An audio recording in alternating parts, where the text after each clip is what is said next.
Galing! Woo! Teka muna, ang galing nyo. Teka, Richard. Richard, nandiyan ka ba? Yes po. Ayan. Richard, sorry, hindi ko natanong yung name ng grupo. Hindi ko naman alam na may kasama ka pala. Akala ko ikaw lang mag-isa. Anong name ng grupo? FM Light Tricks po. Akala ko naman FMG.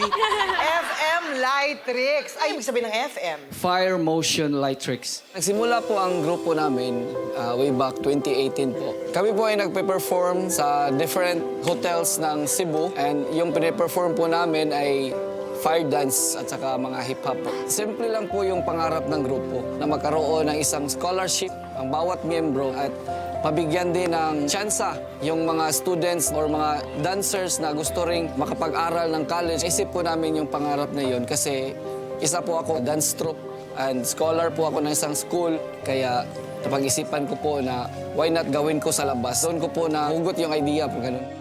Para sa akin, visual treat talaga siya. Clarify ko lang kanina, ano yung sinabi niyo po na para po sa school ng grupo niyo? Meron po kasing members na hindi pa nakatapos ng pag-aaral. So, habang nagsushow po kami, meron po kaming mga professional fees, kaya tinitipon namin, kaya tinutulungan yung bawat isa para kami nang magbabayad sa school. Parang ganun po. Magandang goal yan. Sino pa sa inyo ang gustong mag-aral? Ah, okay. So, ang goal niyo talaga is makapagtapos ng school. Oo. Okay. Paano kayo matatapos? Sayaw kayo ng sayaw. Time management. Time management po. So dati, fire dancing. Tapos, Yes po. eto, bakit nyo ginawang lights? Curious lang. Meron po kasing ibang parang sabihin nating client po na gusto nila na mag-perform kami inside the ballroom po. So, sinabi nila po na paano po gagawin yung fire sa loob. Kaya gumawa po kami ng mga LED lights na mga kulay pula at saka yellow. Kaya nag-perform kami doon.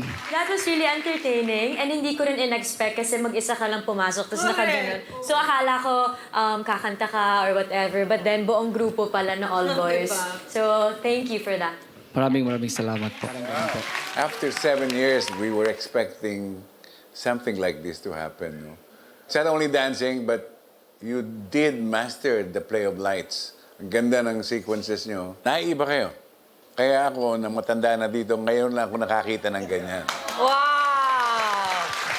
So, you're totally amazing. Believe ako sa inyo. Maraming salamat po. Ang galing! Ang galing. Thank you po. Sobrang lahat-lahat na ng pakiramdam ng isang awesomeness, pinakita nyo. Maraming salamat po. Okay.